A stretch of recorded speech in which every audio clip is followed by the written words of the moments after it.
Hello, everyone. It is now 5:42 p.m. and I'm gonna try to do 5 separate videos of reading my short fiction short stories five of the I don't know how many hundred fiction short stories that I wrote.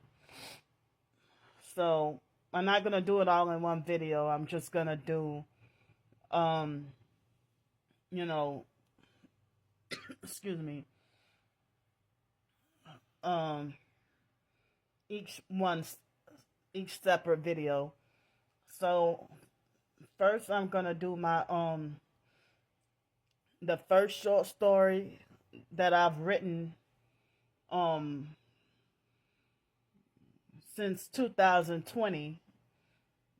Someone suggested that I start, writing short stories because I wanted to try to work on novels and also nonfiction ebooks. So I'm gonna read out loud, excuse me, and also put the links in the description box, or at least try.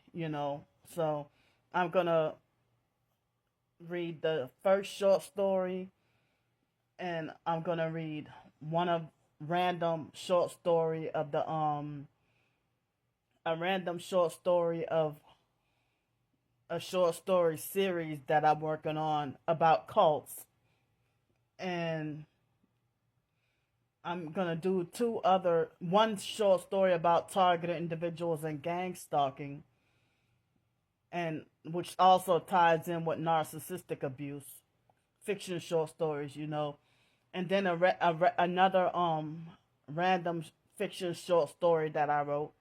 And then I'm gonna try to read out the most recent short story that I wrote. And if y'all like the short stories, in order to help me survive and make a living with y'all can donate or tip if you like the short stories, and you can help me, remain afloat or above with my homeless situation. It could help me, you know, to try to stay afloat with survival, because what we're dealing here is with the abusive narcissistic gang stalkers who are actually humans who are possessed by demons, and they do Satan's work to try to steal, kill, and destroy. And so I'm trying to, this is my therapy, to write my fiction short stories and, try to make a living. And they even destroy that too, you know. So hold on just right quick. So I wanted to try to be comfortable. Let's see. So the first short story that I wrote, it's about, gang stalking, narcissistic abuse, and workplace mobbing. So the first short story that I wrote, and also I sell ebooks on Amazon, like with some fiction and nonfiction, and you can I also have a Ko-fi, not Buy Me a Coffee, but the other one. And my mind went blank. But I also share my short stories for free on Ko-fi and my blog, and people on rare occasions they have donated, or tipped on my Ko-fi. So here's the short story, Normal Job for You. And I wrote this on August 13th, 2020. So it's about narcissistic abuse, gang stalking, and workplace mobbing. And I didn't even have a job during that time. So here it goes. I might have to censor some things out because of certain things you can't say on social media. But I put the links so y'all can read the whole thing.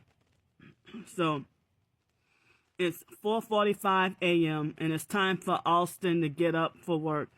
So he turns on the snooze button and then oversleeps 2 more hours because he has been 5 days sleep deprived. Then he wakes up shocked and gets dressed. After that, he skips his usual morning shower and breakfast and calls an Uber to come and pick him up since he missed the bus the bus runs every 2 hours.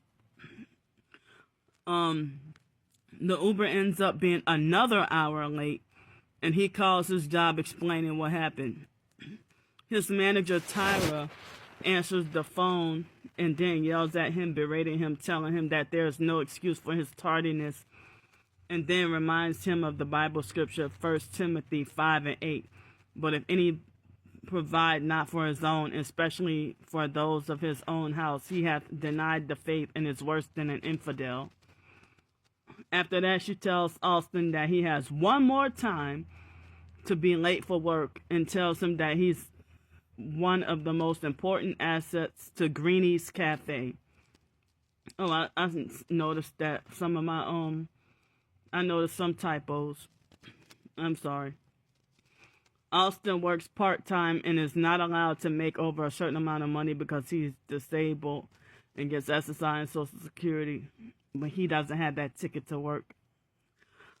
Yeah, so he suffers man-made ADHD and a few other so-called mental disorders like schizophrenia and bipolar. But, of course, those are just labels.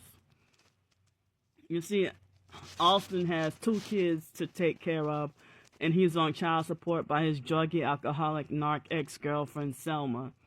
Then he has to put up with his narcissistic, fake, hypocrite manager, Tyra, always quoting the Bible and using it to manipulate people. Alston is also Alston is a targeted individual being gang stalked, and Tyra and Selma are also gang stalking perps. So is the Uber driver that was late. After Alston got off the phone with Tyra, his Uber driver, Dalbert, comes to pick him up in a white Mazda 3, arriving with one headlight and wearing a red shirt and a black homemade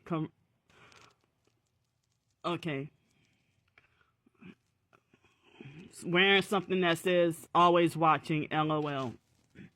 There's no music when Dalbert arrives, but 5 minutes later, after Alston gets in the car, they have a short chatter. Dalbert turns up the music really loud and at the loudest volume, mid-conversation. Then Alston thinks in his head, see, I knew I never should have gotten in this car, but I need to work. I have child support to pay, and I have to survive as well. I can't afford to lose my only job, knowing that no one will hire me anywhere else. Then Alston arrives to work finally and gets out of the car, panicky and nervous and rushed and angry at the same time. And he slammed the door, and Dalbert got mad at him, got out of the car, got in his face saying, hey man, what you slam my door for? What is it? Is it my car? Is it my one headlight? What is it? What's wrong with you, dude? You better check yourself. And Alston tried to take a picture, that didn't work. Then tried to take a video, that didn't work because another perp in a blue Chevy truck disabled Alston's phone. Alston went inside and said, F it. I can't afford to be any more late than I already am. They're holding me back on purpose to set me up to get fired for real. Alston goes to get his, and then he clocks in and goes to work. Here comes Tyra with the religious lecture again. So, due to time, I can't finish reading the last 2 paragraphs because I rambled on earlier in the video. But I'm going to put the link in the description.